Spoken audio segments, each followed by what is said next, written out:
الشيطان اللعين الرجيم بسم الله الرحمن الرحيم الحمد لله معروف من غير رؤية والخالق من غير رؤية الذي لم يزل قائما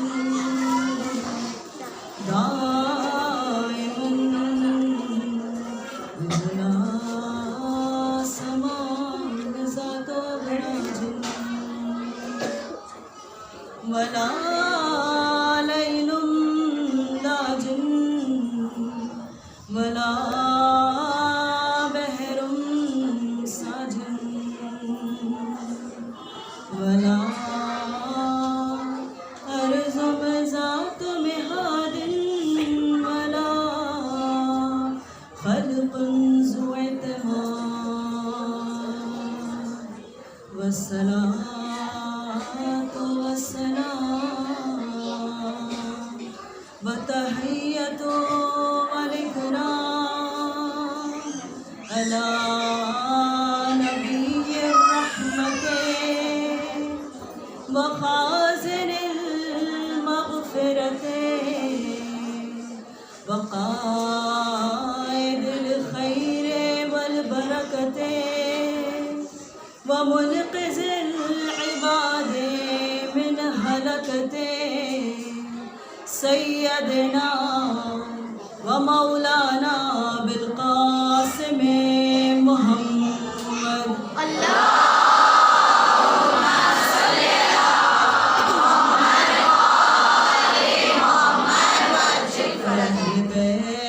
الطيبين الطاهرين المعصومين المظلومين المنتجبين المنتخبين الذين أذهب الله عنهم الرجس وطهرهم تطهيرا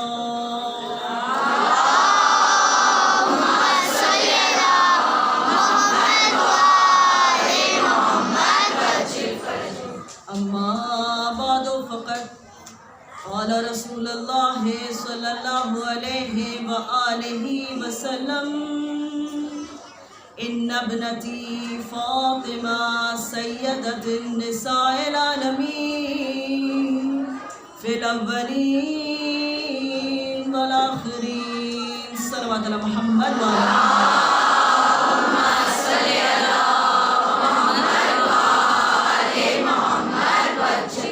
ساری تعریفیں اس خدائے بزرگ و برتر کے نام کہ جس کے قبضہ قدرت میں کائنات کا ہر نظام ہے. درود و سلام محمد و آل محمد پر.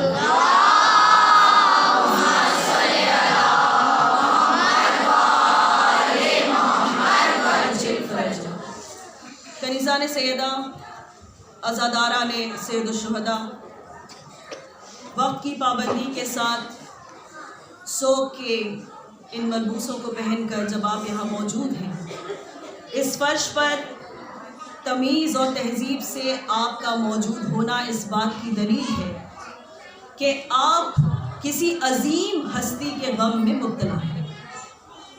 اور عزیزان گرامی، اسی بات کو پہچاننے کے لیے کہ غم ہم کس کا منا رہے ہیں، ہم ان ذکر والی مجلسوں کو سنتے ہیں، اس لیے کہ ان مجالس میں آنے سے ہماری معرفت میں اضافہ ہوتا ہے. ہماری نظروں کے سامنے وہ سجا ہوا تابوت خاتون جنا کا رکھا ہوا ہے، اور انسان اگر ایک پل کو یہ بھول جائے کہ وہ اپنے گھر سے ایک مجلس اٹینڈ کرنے نکلا ہے، یہاں تابوت سجتا ہے تو سجا ہے. عزیزان گرامی، رک کر ٹھہر کر ایک بار یہ سوچیے کہ وہ رات کتنی اندھیری رات ہوگی، وہ غم کا بار کیسا بار ہوگا کہ جب میرے مولا نے ایسا ہی ایک تابوت سجایا ہوگا. خاتون جنا کا، اور لے کر میرا مولا اپنی تنہائی کے اس آغاز والی شب میں نکلا ہوگا۔ اگر انسان اس بات کو سمجھ لے تو یہ جو شور ہو رہا ہے یہ نہیں ہو، جو ذکر میرے آنے کے پہلے ہو رہا تھا وہ بھی اس بی بی سے منسلک تھا۔ افسوس کہ آپ نے سننا گوارا نہیں کیا۔ عزیزان اکرامی، ذکر کچھ لوگوں کے لیے نہیں ہوتا ہے، ہر کسی کے لیے ہوتا ہے۔ ہم کیوں بھول جاتے ہیں کہ ہمیں کسی نے یہاں بھیجا ہے، ہمارا انتخاب کیا گیا ہے، we have been chosen۔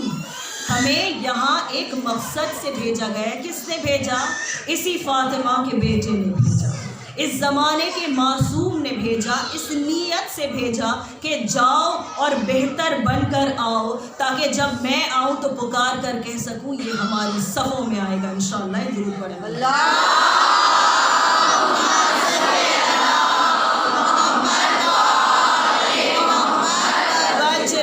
عزیزان گرامی، اس پوری امت نے ہر بات کو تسلیم کیا کہ جب اس نے رسول سے اس بات کو سنا۔ کوئی مجھے یہ بتائے کہ قرآن مجید دیکھ کر انسان کیا 2 رکعت نماز بھی جو پڑھتے ہیں اس کا طریقہ نکال سکتا ہے؟ نہیں نکال سکتا۔ اگر درمیان میں رسول کا وسیلہ نہ ہو، اگر درمیان میں رسول کی سنت نہ ہو، اگر درمیان میں رسول کی سیرت نہ ہو، اسی لیے اللہ قرآن میں کہتا ہے کہ رسول جو دے دے لے لو، جس چیز سے روکے رک جاؤ، جو مانگے دے دو، چاہے قلم ہو، چاہے وعدہ ہو، چاہے وفاداری ہو، چاہے صداقت ہو، چاہے کردار ہو۔ آج بھی آپ سے توقع ہے، نبی کو آج بھی آپ امت محمدی ہیں۔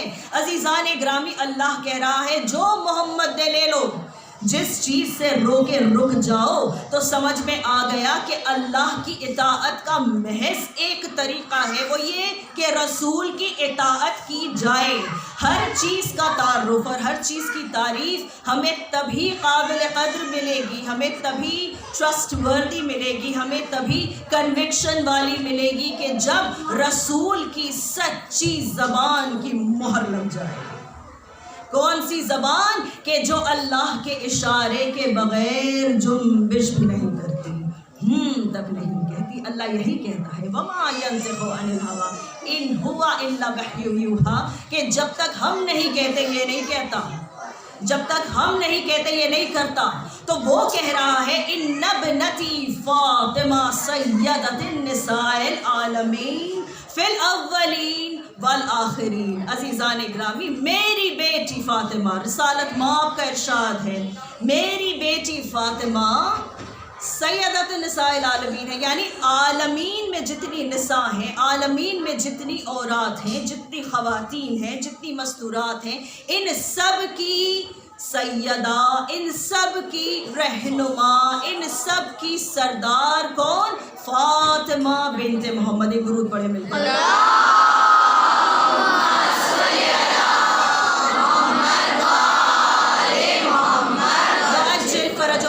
گرامی، اس کے بعد جو جملے میں فقرہ آیا ہے یہ کتنا حسین ہے کہ اللہ کا نبی کہہ رہا ہے فی الاولین والآخرین، یعنی شروع سے لے کر آخر تک، پہلی عورت سے لے کر آخری آنے والی عورت تک ایک ہی سیدہ ہے، ایک ہی سردار ہے، اور وہ میری بیٹی فاطمہ الزہرا ہے۔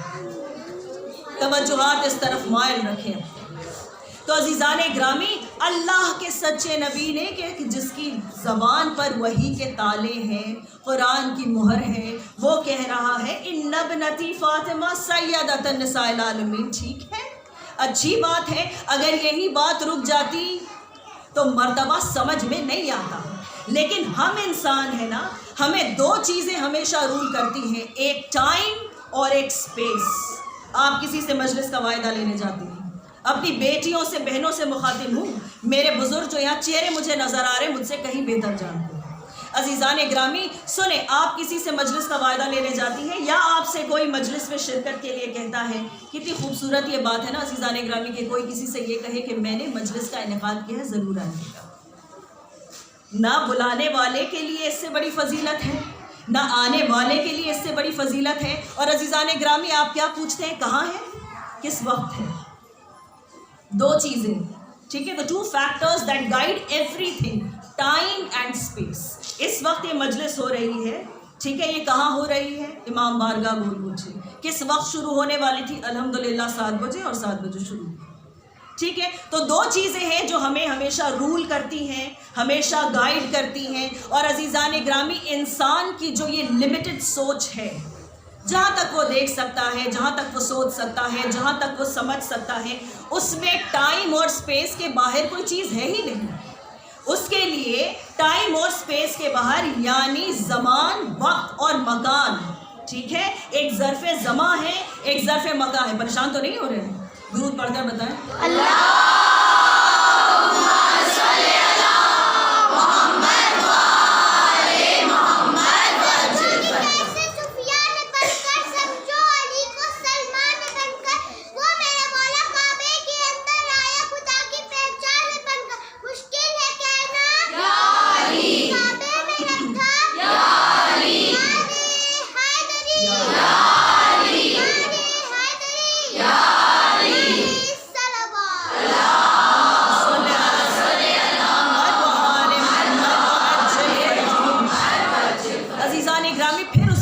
مرتبہ دہرا دوں, الحمدللہ یہاں میرے سامنے سمجھدار لوگ بیٹھے ہیں. مومن ہوتا ہی حشاش بشاش ہے.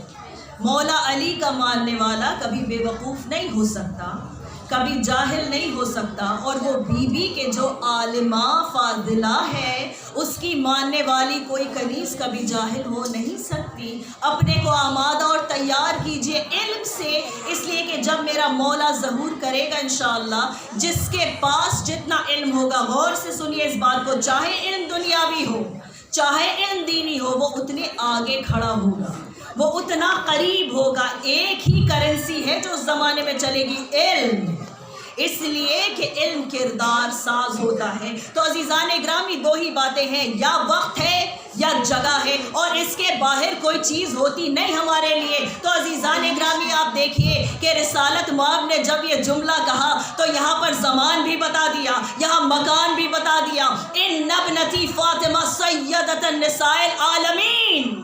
اب عالمین کیا ہے؟ اگر سمجھنا ہے قرآن مجید کی پہلی آیت کی طرف چلیں, الحمدللہ رب العالمین. کون اندازہ لگا سکتا ہے کہ ہمیشہ پھیلنے والے یہ عالمین, وہ خالق کہ جو مسلسل خلق کر رہا ہے, اس نے کیا کیا بنا ڈالا, اس نے کیا کیا خلق کر ڈالا. عزیزان گرامی, ایک یونیورس کے بارے میں آپ نے پڑھا ہے, ایک یونیورس, نہ جانے کیسے اربوں خربوں لا تعداد اور ایسے ہیں. اللہ کہہ رہا ہے الحمدللہ رب العالمین. کون کس کی زبان سے یہ پیغام پہنچوایا کہ جو رحمت للعالمین ہے, وہ کیا کہہ رہا ہے؟ سیدۃ النساء العالمین فاطمہ زہرا ہے. اب جہاں جہاں تک اللہ کی ربوبیت, وہاں تک عالمین کا تصور. لیجئے مکان طے ہو گیا کہ فاطمہ کہاں پر سید و سردار ہیں, فاطمہ کہاں کی مالکہ ہے. اور عزیزان گرامی, اس کے بعد کہتا ہے فی الاولین والآخرین, ہم آئے ہیں چلے جائیں گے. نہ ہم میں سے کوئی یہ جانتا ہے کہ اس کا نور وجود میں کب آیا, نہ ہم میں سے کوئی یہ جانتا ہے کہ دنیا کب تک چلے گی. کتنی خوبصورتی سے ایبسلیوٹس دے کر چھوڑ دیا, ایک حد دے کر چھوڑ دی کہ جس کے پہنچ ہماری نہیں ہے. عزیزان گرامی, کیا کہا کہ مکان عالمین ہے, اور زمان کا تو تم اندازہ نہیں لگا سکتے. فی الاولین والآخرین, یعنی جب سے وجود ہے, جب سے وجود ہے فاطمہ کا, تب سے وہ سیدہ ہے, تب سے وہ رہنما ہے, تب سے وہ سردار ہے, اور کب تک رہے گی؟ آخری لہجے تک. اور اس کے بعد بھی ایک درود پڑھے ملتا ہے.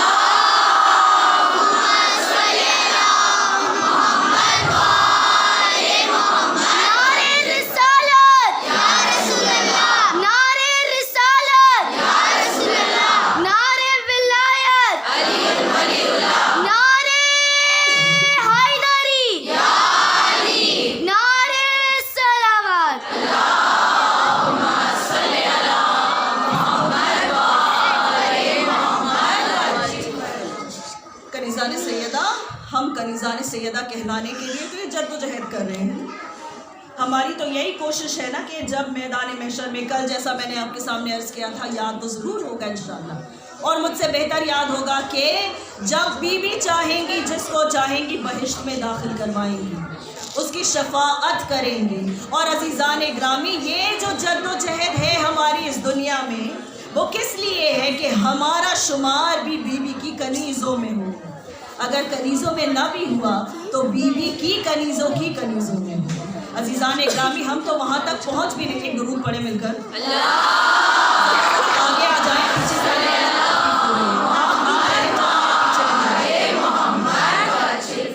ایک اس سے بہتر درود پڑھیں.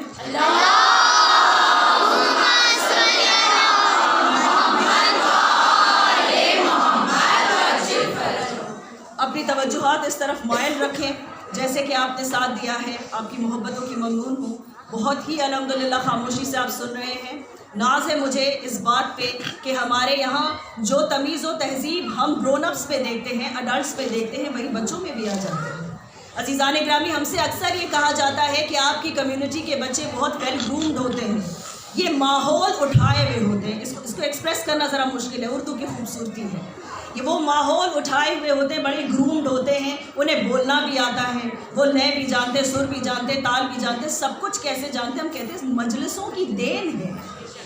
جہاں حسین کی ماں بانی ہو جائے وہاں برکتیں کبھی تھمیں گی نہیں. اپنے بچوں کو سکھلائیے کہ ہمیں یہاں پر ادب سے بیٹھنا ہے. تو عزیزان گرامی عرض میں یہ کر رہی تھی کہ اگر سیدہ کی کنیزوں میں شامل ہونا ہے تو ایک بات آپ کے سامنے میں عرض کروں اور پھر انشاءاللہ اس نقطے سے آگے بڑھنا ہے کہ ایک خاتون آئے بی کی خدمت میں اور کہنے لگی کہ مجھے میرے شوہر نے بھیجا ہے اور وہ چاہتا یہ ہے کہ میں آپ سے یہ جانوں کہ آپ کی شیعہ بننے کے لیے مجھے کیا کرنا ہوگا. بہت اہم سوال. ہر زمانے کے لیے ہر خاتون کے ذہن میں کم از کم اٹھنا چاہیے. اگر نہیں اٹھا ہے تو پتہ نہیں ہمارا ضمیر زندہ ہے یا نہیں. عزیزان گرامی مقصد حیات کیا ہے کہ انسان اہل بیت سے قربت حاصل کرے. اب وہ عورت آ کر کتنا خوبصورت سوال بیوی سے پوچھ رہی ہے کہ آپ کی شیعہ بننے کے لیے میں کیا کروں. بیوی نے کہا کہ میں تمہیں بتاتی ہوں میرے چاہنے والے دو قسم کے ہوتے ہیں. سنا ہے نا آپ نے؟ میرے چاہنے والے دو قسم کے ہیں. ایک قسم ہے میرے محبوں کی اور ایک ہے میرے شیعوں کی. ہم پڑھتے ہیں حدیث کے سامنے شیعہ بھی لفظ آتا ہے, محب لفظ بھی آتا ہے. روزانہ کی بات ہے, سامنے کی بات ہے. عزیزان گرامی میری بیوی کہتی ہے کہ میرے محب دو اہم کام کرتے ہیں. پہلا کام کیا کہ مجھ سے اور میری آل سے محبت کرتے ہیں. دیکھیں یہ مسکراہٹ آپ کے چہرے پہ آ گئی, یہ دل میں اطمینان آیا. الحمدللہ we qualify for the first quality. کیا ہے کہ ان سے اور ان کی آل سے محبت کرے. دیکھیے آپ کی آنکھیں چھلک رہی ہیں. بیوی کی نظر میں محب ہونے کے لیے جو پہلی ضرورت ہے آپ نے پار کر لی. اور عزیزان گرامی اس کے بعد وہ کہتی ہیں کہ دوسری کیا شرط ہے. بیوی کہا دوسری اہم شرط یہ ہے, اس سے بڑھ کر یہ ہے کہ میرے دشمنوں سے اور میری آل کے دشمنوں سے نفرت اور ان سے برت اختیار کرنا, ان سے دوری اختیار کرنا. پھر مسکراہٹیں اور بڑھ گئیں آپ کی ماشاءاللہ کہ ہم تو یہ کرتے ہیں. عزیزان گرامی رک کر ایک جملہ کہوں گی کہ اگر زہرا کے دشمنوں سے برت حاصل کرنا ہے, اگر دوری کرنا ہے, اگر واقعاً عملی تبرہ کرنا ہے تو اپنے اعمال کو ایک مرتبہ ٹٹول کر دیکھیے, کہیں آپ وہ سب کچھ تو نہیں کر رہے کہ جو بیوی کے دشمن کرتے تھے. جن عورتوں نے بیوی پر ہمیشہ تانے کسے کہ ان کی ماں کو یاد کر کے رسالت مآب غمگین ہو جایا کرتے تھے, یہی وجہ تھی. امہات المؤمنین نے کم دل نہیں دکھایا ہے فاطمہ کا, ہمیشہ یہی کیا. عزیزان گرامی کوشش یہ کیجئے کہ ان کی خوشنودی حاصل ہو. پھر وہ بیوی کہتی ہے کہ بیوی میں سمجھ گئی, لیکن یہ بتائیے کہ آپ کا شیعہ بننے کے لیے مجھے کیا کرنا ہوگا. آپ کا شیعہ بننے کے لیے کہا میرے شیعہ پھر یہاں سے مرتبے میں اٹھ جاتے ہیں. بیوی غور سے سنو, مرتبے میں اٹھ جاتے ہیں. کہا بیوی وہ کیسے؟ کہا تیسرا کام جو میرے محب نہیں کرتے لیکن میرے شیعہ کرتے ہیں وہ کیا ہے کہ جو کچھ ہم نے کیا وہی عمل انجام دیتے ہیں. پہلے عقیدے کی منزل تھی جہاں ہم سب ہیں, عمل ہمارے ہیں یا نہیں ہم نہیں جانتے, ہے نا. ہے بھی تو بہت کم ہے۔ عزیزان گرامی، پھر وہ بی بی کہتی ہے کہ مجھے بتائیں کہ چوتھی شرط کیا ہے آپ کا شیعہ بننے کے لیے، آپ کا سچا شیعہ بننے کے لیے۔ میری بی بی کہتی ہے کہ میرے شیعہ ان تمام چیزوں سے دوری اختیار کرتے ہیں کہ جن کاموں سے ہم نے منع کیا ہے۔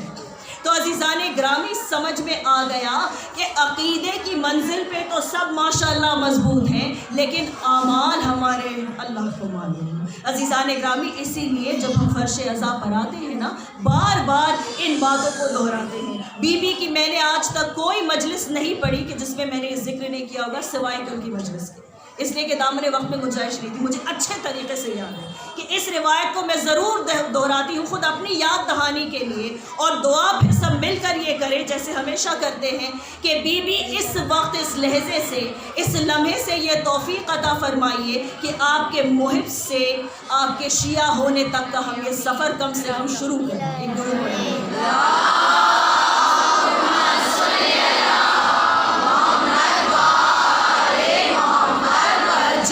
تو عزیزان گرامی، ان ابنتی فاطمہ سیدۃ النساء العالمین فی الاولین والآخرین، عزیزان گرامی ان کے پاس ولایت مطلقہ ہے۔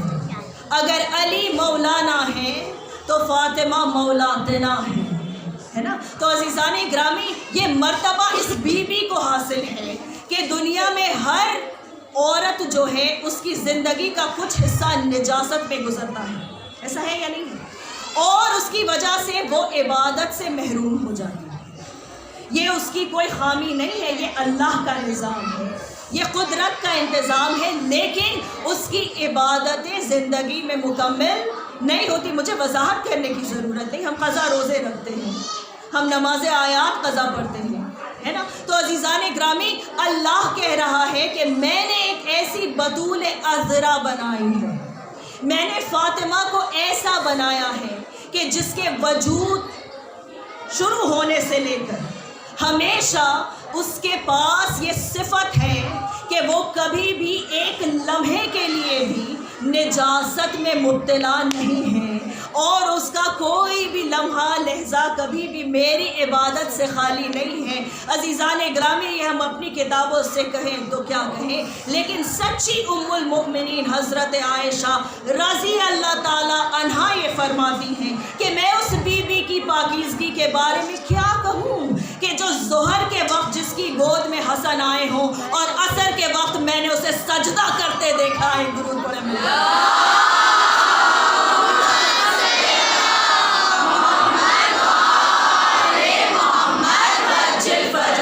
کنیزان سیدہ جب رسالت مآب مسجد کے ممبر سے کہہ رہے تھے، آواز بھی معجزے والی ہے نا، یہ ممبر اور یہ مسجد کا صحن اور آس پاس سٹے ہوئے گھروں کی کیا بات ہے کہ جس کی آواز غدیر خم کے میدان میں 1.5 لاکھ کا مجمع سن لے، اور جس کی ایک ایک بات فرش والے ہی نہیں عرش والے بھی سنتے ہوں، اس کی آواز کی کیا بات ہے۔ جب کہہ رہے ہوں گے اللہ کے رسول ان ابنتی فاطمہ سیدۃ النساء العالمین، تو امہات المؤمنین بھی سن رہی ہوں گی یا نہیں؟ ضرور سن رہی ہوں گی، لکھ رہی ہوں گی، اپنے پاس اسے درج کر رہی ہوں گی، اپنے پاس اسے درج کر رہی ہوں گی۔ عزیزان گرامی، کبھی بھی رسول کے اصحاب میں سے کسی نے کھڑے ہو کر نہیں کہا مسجد میں، یا رسالت مآب آپ یہ کیا کرتے ہیں کہ جب خطبہ شروع کرتے ہیں اپنے اہل بیت کی تعریف کرتے ہیں، یہ کیا بات ہے؟ کبھی کسی نے اعتراض نہیں کیا، اسی لیے تو ہم اصحاب کا احترام کرتے ہیں۔ دیکھیے امہات المؤمنین نے جب یہ سنا فوراً اسے درج کیا، فوراً اسے روایت کیا، اور کرنے کے بعد اپنے نافرمان بیٹوں تک پہنچایا۔ اگر نہیں پہنچایا ہوتا تو ہمیں اپنے علاوہ اور کسی کی کتاب میں یہ باتیں نہیں ملتی، ایسا ہے یا نہیں ہے؟ چلیں آپ اتنا مسکرا رہے تھے، دور پڑھ دیں۔ اللہ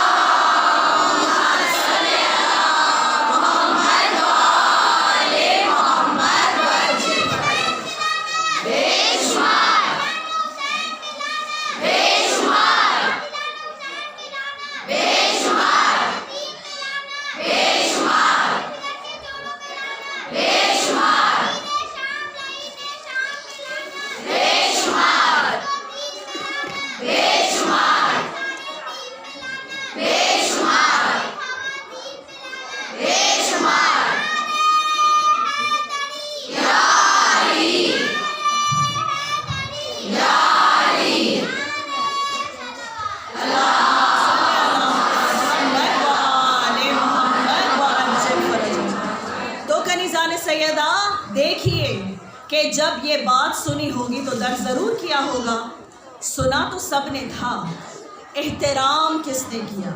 عزیزان گرامی، ایک بات آپ کے سامنے کہوں گی، وضاحت نہیں کروں گی اس لیے کہ آپ ماشاءاللہ سمجھدار ہیں، مجھ سے زیادہ علم رکھتے ہیں، آپ مجھ سے زیادہ سمجھدار ہیں۔ دیکھیے، جب ماں گستاخ فاطمہ ہوگی تو بیٹا پھر گستاخ رسول نکلے گا، سیدھی بات ہے۔ تو عزیزان گرامی، امہات المؤمنین نے یہ سنا اور اس کے بعد اسے لکھا اور درج کیا، کچھ نے تو دہرایا بھی، کچھ نے پہنچایا بھی۔ بھائی اصحاب بھی کتنے پیار سے سن رہے تھے، پیارے رسول کی پیاری باتیں، اپنے پیارے اہل بیت کے بارے میں کہا، تب کانٹیسٹ نہیں کیا، لیکن بعد میں فلاں بھی ان کے مقابلے میں، فلاں بھی ان کے مقابلے میں، فلاں بھی ان کے مقابلے میں۔ عزیزان گرامی، چلیں ہم حدیث روایت سے کوئی بات ہی نہیں کرتے ہیں، ازرو قرآن دیکھیے، ازرو قرآن، وہ آئے مبارکہ کہ جس کی شان نزول حدیث قصہ میں الحمدللہ ہر شیعہ روزانہ اپنی واجبات کے بعد ضرور پڑھتا ہے اور پڑھنا چاہیے، اس لیے کہ حدیث قصہ پڑھنا ایک ایسا عمل ہے کہ جو انسان کے قلب میں ایک سرور اور وجد، اس میں ایک ردم ہے، ایک سرور ہے، ایک وجد کی کیفیت ہے کہ جب انسان پڑھتا ہے اس کے پہلے کہ ایک حصہ ختم ہو، جملے کا دوسرا حصہ زبان پہ آتا ہے۔ سب سے آسانی سے جو چیز یاد ہو جائے وہ حدیث قصہ ہے۔ کیوں؟ برکت بخش بی بی کا وجود ہے نا، اس سے صرف برکت ہی آ سکتی ہے، ذہانت بڑھتی ہے، انسان کی میموری شارپ ہوتی ہے۔ تو عزیزان گرامی، سورہ احزاب کی وہ آیت ہم سب جانتے ہیں، انما یرید اللہ لیذھب عنکم الرجس، کہ ہم نے رجس کو دور کر دیا۔ اب فخر نہ کریں مجلسوں میں نہ آنے والے، رجس کو تو اللہ نے دور ہی رکھا ہے، جو پاک نسل کا ہے بس وہ اس فرش پہ آئے گا۔ ایک درود پڑھے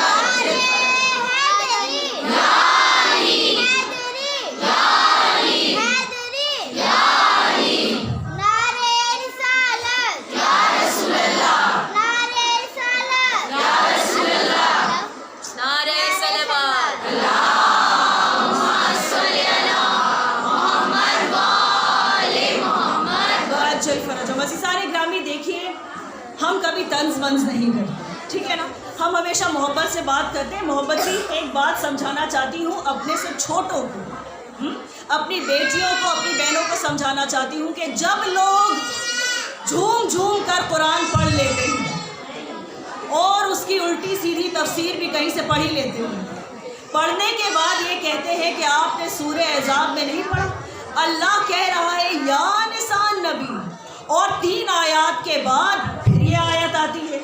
تو یہ بتائیے کہ اہل بیت میں نساء النبی شمار ہوتی ہے کہ نہیں ہوتی؟ سوال ہے اور جائز سوال ہے، جہالت کے اینگل سے، ٹھیک ہے، پوچھنے والے کو حق ہے پوچھنے کا، ہر بے وقوف کو یہ حق ہے کہ وہ اپنی بے وقوفی ظاہر کرے۔ تو پوچھنے والے جب پوچھتے ہیں کہ یہ آپ نے کیسے کہہ دیا کہ اس میں نساء النبی جو ہیں وہ الگ ہو گئی اور اہل بیت جو ہیں وہ علیحدہ ہو گئے، جبکہ اللہ نے 3 آیات میں کہا یا نساء النبی۔ ارے عقل کے دشمنوں، غور تو کرو، اللہ کیا رہا ہے؟ اللہ کہہ رہا ہے یا نساء النبی۔ بھائی آیت بتائے گی ڈانٹ پڑ رہی ہے، اور ڈانٹ کن کو پڑ رہی ہے؟ کب پڑھ رہی ہے؟ کہ جب بی بی خدیجۃ الکبریٰ سلام اللہ علیہا ان میں شمار نہیں ہوتی، بی بی اس دنیا سے رحلت کر چکی ہیں، اور جو موجود امہات المؤمنین ہیں اس میں سے بھی سب کو ڈانٹ نہیں پڑ رہی ہے، کوئی ہے مخصوص کہ جس سے اللہ کہہ رہا ہے تم نے کیا خود کو دوسری عورتوں کی طرح سمجھ لیا ہے؟ خبردار اپنی آواز میں کوئی ایسی لہ نہ پیدا کرو کہ جس سے کوئی بہک جائے، اور جب بولو تو حق بولو، اور سنو کہ تم دور جاہلیت کی کوئی روش اختیار نہ کرنا۔ قرآن کہہ رہا ہے، یہ میرا کوئی پرسنل اوپینین نہیں ہے، یہ جگہ ہی نہیں ہے پرسنل اوپینینز کی، رائٹ؟ تو قرآن کیا کہہ رہا ہے؟ ازروِ قرآن امہات المؤمنین کو اللہ ایڈمونش کر رہا ہے۔ چلیں ڈانٹ میں ذرا سی بدتمیزی آ جاتی ہے، اللہ اصلاح کر رہا ہے، ہاں اللہ ہدایت کر رہا ہے، اصلاح کر رہا ہے۔ کیسے؟ کہ اے نبی کی عورتوں، یہ لفظ نساء یاد رکھنا، یہ لفظ نساء یاد رکھنا، یا نساء النبی، تم دور جاہلیت کی روش اختیار نہ کرو. اور اس کے بعد کہتا ہے انما یرید اللہ لیذھب عنکم الرجس واہل بیت یطہرکم تطہیرا.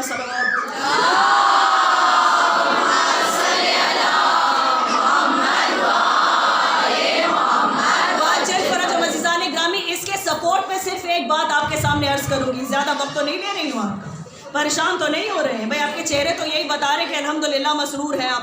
عزیزان گرامی، شیخ صدوق رحمۃ اللہ علیہ سے ایک مرتبہ علماء کا ایک مجمع آیا اور انہوں نے پوچھا کہ بھائی ہم ایک سوال پوچھنا چاہتے ہیں، اپنے زمانے کے سب سے بڑے عالم، مجھے بتانے کی ضرورت نہیں کہ ان کا مرتبہ کیا ہے، مجھ جیسے جاہل کی زبان میں یہ قوت ہی نہیں ہے کہ جس کا انتخاب امام کر لیں.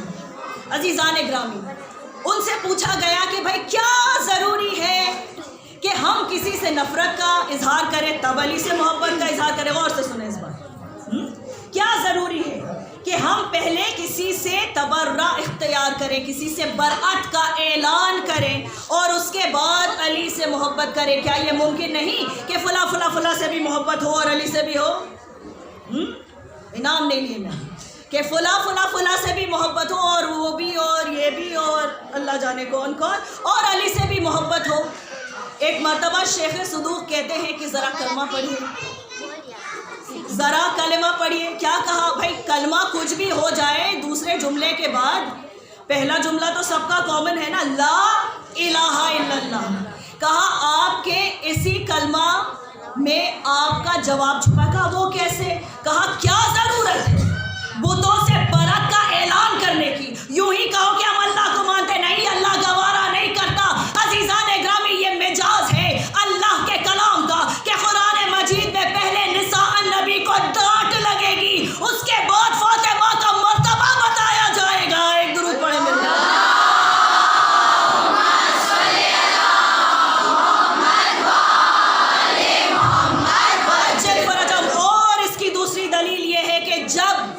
ایک نیک ام المؤمنین جناب ام سلمہ وہاں آئیں، زیر قصہ یہ سب جمع ہے نا. ام المؤمنین خود اس کی راویہ ہیں، جابر ابن عبداللہ الانصاری رضی اللہ تعالی عنہ اس کے راوی ہیں. عزیزان گرامی، ایسے ناموں کے بعد رضی اللہ کہنے میں لطفی علیہ، لطفی علیحدہ. بھائی ہم بھی کہتے ہیں، ایسی بات نہیں ہے، جو جس کے لائق کہہ دیتے ہیں، کوئی ایسی بات نہیں ہے. تو عزیزان گرامی، یہ سچی بات ہے نا. جناب ام سلمہ نے آ کر جب دیکھا کہ یہاں یکجا 5 نور ہو گئے، بی بی نے کیا کہا؟ محبت میں کہا کیا میں بھی اندر آ سکتی ہوں؟ جواب سنیں رسالت ماں کا، جانے قربان اس جواب پر. کہتے ہیں خیر پہ ہو تم لیکن تم اندر نہیں آ سکتی.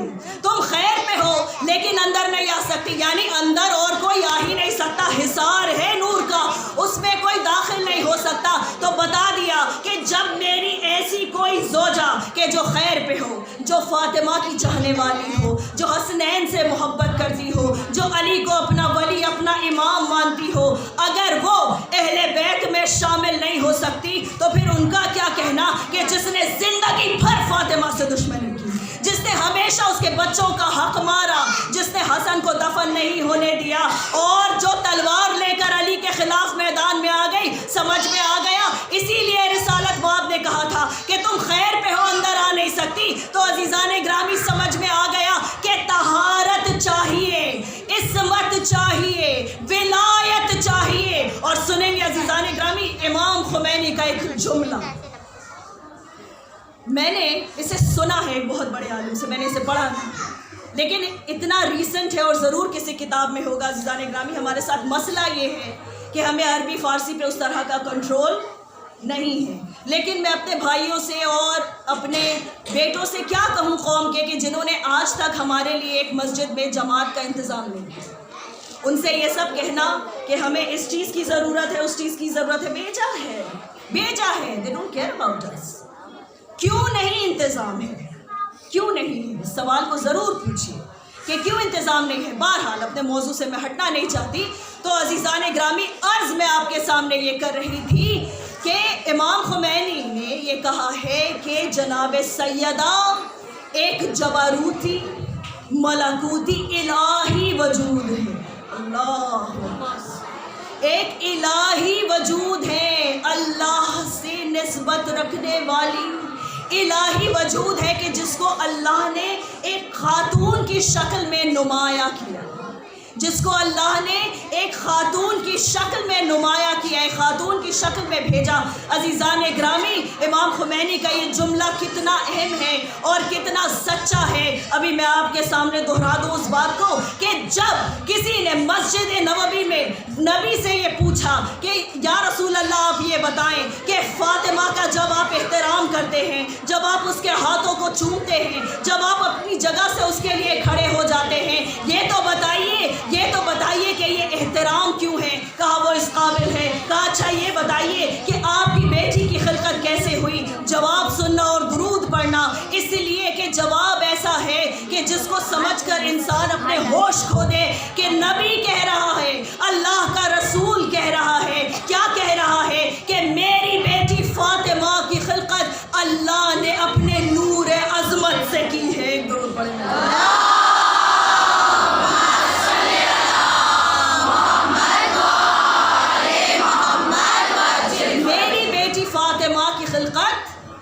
اللہ نے اپنے نور عظمت سے کی ہے. اور عزیزان گرامی، یہ جو لفظ ہے نا نساء، سیدۃ نساء العالمین، ایک اشارہ کروں گی اور یہاں سے آگے بڑھ جاؤں گی کہ جب نساء کو لے جانے کی باری آئی مباہلہ میں، اتنی عورتیں تھیں حرم میں رسول کے، لیکن لے جانے کے قابل ایک ہی نساء تھی، لے جانے کے لائق ایک ہی تھی، سچی ایک ہی تھی، صدیقہ عالیہ ایک ہی تھی، صدیقہ طاہرہ ایک ہی تھی، بطول عذرا ایک ہی تھی. اسی لیے نبی اور کسی کو نہیں لے گئے، گئی جب روشن چراغ بن کر تو فاطمہ گئی ہے.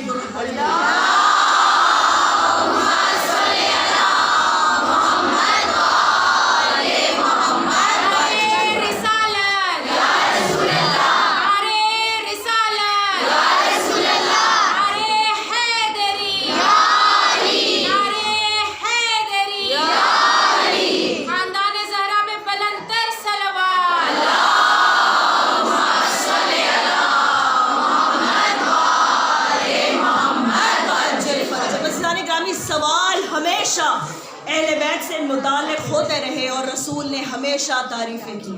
کبھی پوچھنے والے نے یہ پوچھا کہ یہ بتائیں کہ آپ کی بیٹی افضل ہے یا مریم افضل ہے؟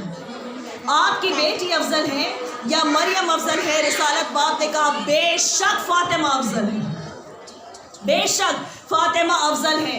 پھر رسالت باپ کہتے بھائی ان کا انداز یہی ہے کہ کبھی بھی علی و فاطمہ و حسنین کے بارے میں کچھ پوچھو، ایک کے بعد اور پھر جملے آتے ہی جاتے ہیں، تعریفیں ہیں کہ ختم ہی نہیں ہوتی. مگر پھر یہ بات ہے کہ اس کی زبان پر وحی کے تالے ہیں، جب تک اللہ نہیں کہتا وہ نہیں کہتا ہے. وہ کیا کہہ رہا ہے کہ جب مریم عبادت کے لیے کھڑی ہوتی تھی تو دو فرشتے آتے تھے اور کہتے تھے یا مریم ان اللہ استفاکے وطہرکے و استفاکے، کہ اللہ نے تم کو، غور سے سنیں اس بات کو، کہ اللہ نے تم کو مصطفیٰ بنایا ہے، اللہ نے تم کو طاہر بنایا ہے اور اللہ نے تم کو مصطفیٰ بنایا ہے. دو مرتبہ اللہ نے استفاء کے دو مرتبہ آیا کہ اللہ نے تم کو مصطفیٰ بنایا ہے. عزیزان گرامی، میرے نبی نے یہ فرمایا کہ جب میری بیٹی فاطمہ واجب نماز کے لیے کھڑی ہوتی ہے، 70,000 فرشتوں کا ایک ہجوم اوپر سے نیچے آتا ہے، ایک نور کا جھرمٹ ہوتا ہے کہ جس میں میری بیٹی کھڑی ہوتی ہے اور فرشتے بس ایک ہی بات دہراتے رہتے ہیں، مجھے انصاف سے بتاؤ کہ فرشتوں کی کوئی بھی زندگی کا ایک لمحہ بھی عبادت سے خالی نہیں جاتا نا؟ تو پھر جب یہ لفظ دہراتے ہوں گے تو یہ بھی عبادت ہی ہے نا کہ اللہ کہہ رہا ہے جا کر کہہ دو. کیا کہتے ہیں؟ یا فاطمہ ان اللہ استفاکے وطہرکے واصطفاکے. ایک درود پڑھے میرے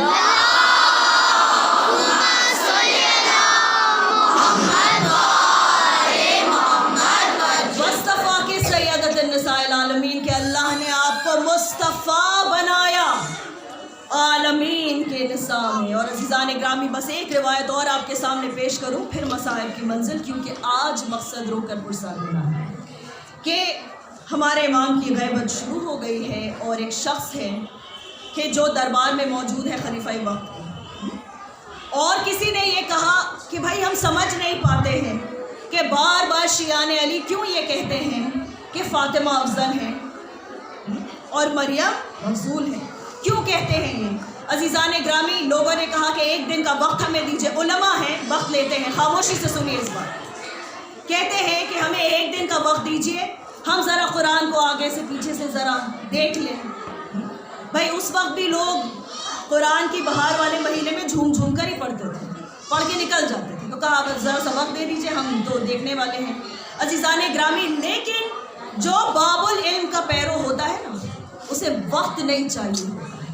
اللہ کہتا ہے کہ میں مومن کے دل میں الہام ڈال دیتا ہوں۔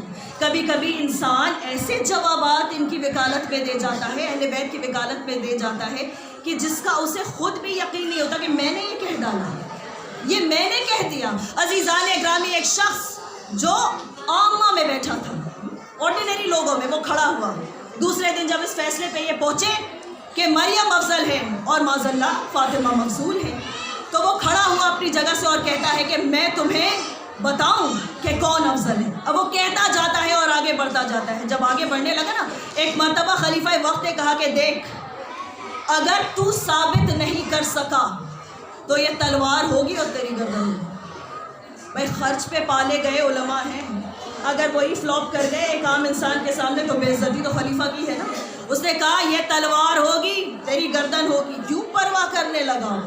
آگے بڑھتا جاتا ہے، کہتا ہے سنو میری بات کہ قرآن مجید میں مریم کے لیے ایک سورہ آیا ہے، سورہ مریم، کہ جس میں مریم کا قصہ ہے، لیکن فاطمہ کے لیے دو سورے آئے ہیں، ایک سورہ کوثر، ایک سورہ دہر، اور دونوں بی بی کی تعریف ہے۔ یہ فرق ہے، ایک کہانی سنا دینا، ایک قصیدہ پڑھنا، اس میں فرق ہے۔ آگے بڑھتا ہے دو قدم اور پھر کہتا ہے کہ سنو جب جبریل پہنچے تھے تب مریم اعتکاف میں بیٹھی تھی، اس وقت مریم کی ماں بھی ان سے ملنے نہیں جا سکتی تھی، اس تنہائی میں بھی ایک نامحرم ان کے پاس پہنچ گیا، لیکن جب میری بی بی فاطمہ زیر قصہ اپنے بابا، اپنے شوہر، اپنے بیٹوں کے ساتھ تھی، عزیزان گرامی سب کے سب محرم ہیں، سب محرم ہیں، کہا اپنے محرم کے ساتھ تھی تو بھی جبریل باہر کھڑے ہو کر اجازت لیتا رہا۔ ایک درود پڑھے نا اللہ،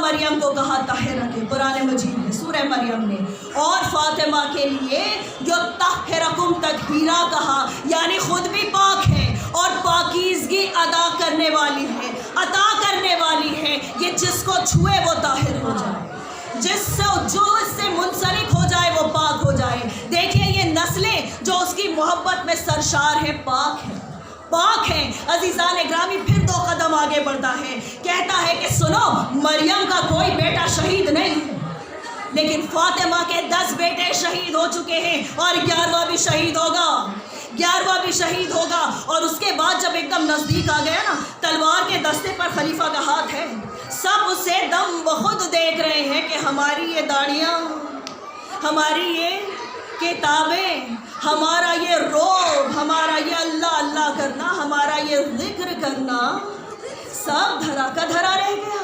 ایک عام انسان اس تیزی سے بولتا جا رہا ہے، لیکن شریف تھے تو مان لیا۔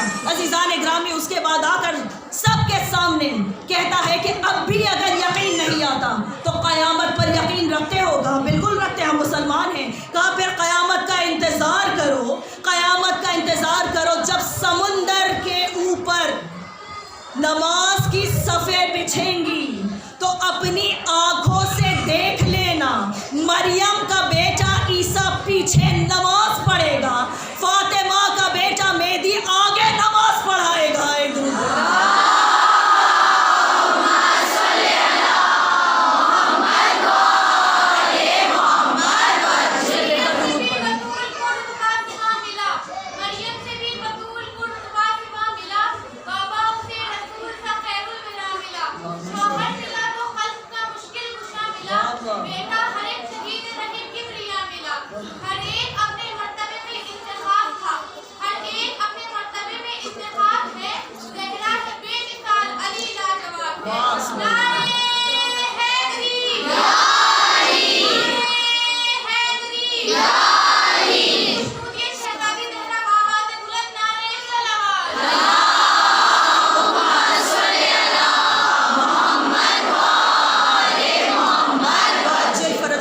گرامی اپنی اسی بہن سے ان کے جو اشعار انہوں نے دہرائے ماشاءاللہ، بس اس سے سہارا لے کر ایک بات آپ سے کہوں، آسانی سے سمجھیں گے آپ، آسانی سے، کہ وہ اللہ جو محمد جیسا باکمال ایک بندہ خلق کرے اور پھر اس کے پاس یہ قدرت ہے کہ 12 اور اس کے جیسے خلق کرے، کیا سن رہے ہیں آپ، 12 اور اس کے جیسے خلق کرے، پھر اسی زبان سے کہلوا دے اولونا محمد، ہے نا عزیزان گرامی، ایک محمد ہے تصویر بے مثال، پھر اس کی 12 مثالیں ہیں، پھر اس کی 12 مثالیں ہیں، اس کی قدرت میں کیا کمی ہے، اس کی ربوبیت میں کیا کمی ہے، لیکن یہ اس کا انتخاب ہے کہ ان چہاردہ معصومین کے سلسلے میں بھی فاطمہ دوسری نہ ہو۔ ایک درود پڑھے ملتا ہے۔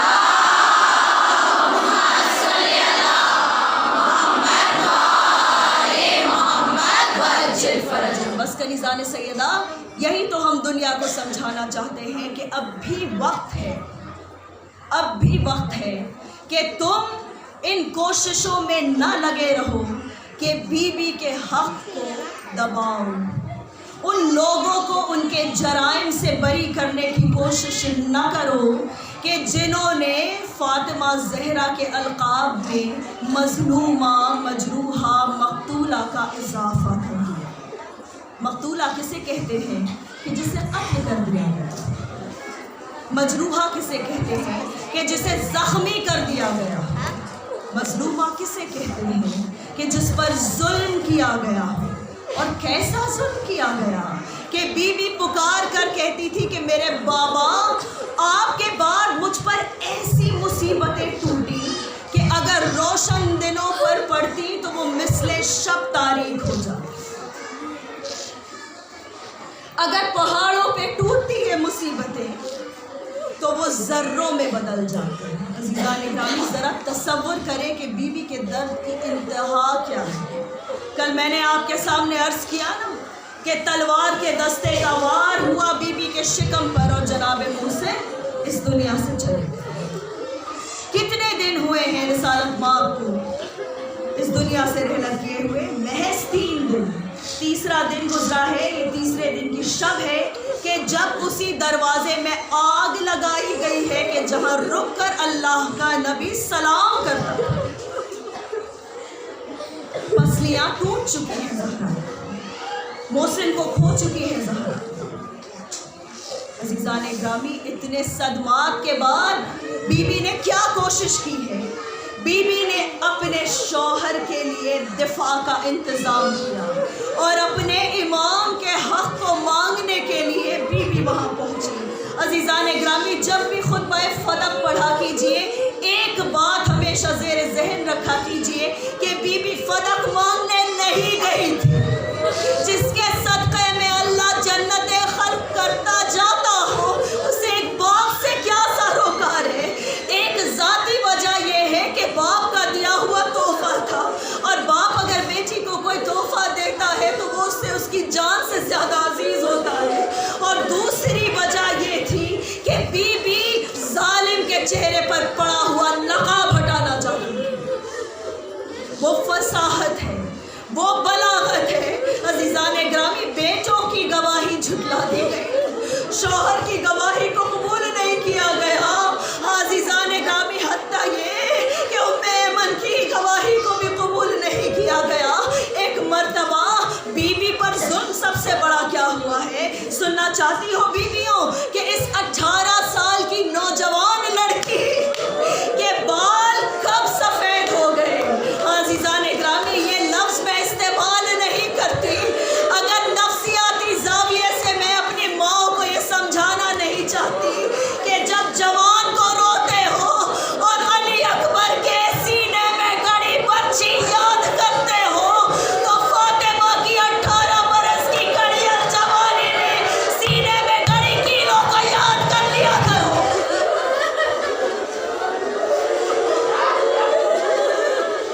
سب سے عظیم ظلم بی بی کے ساتھ یہ ہے کہ بابا کی لکھی تحریر کو پھاڑ دیا گیا، بابا کی لکھی ہوئی تحریر کو پھاڑ دیا گیا۔ ارے ایک مرتبہ ٹکڑے اٹھا رہی ہے سیدہ ٹکڑے اٹھا رہی ہے۔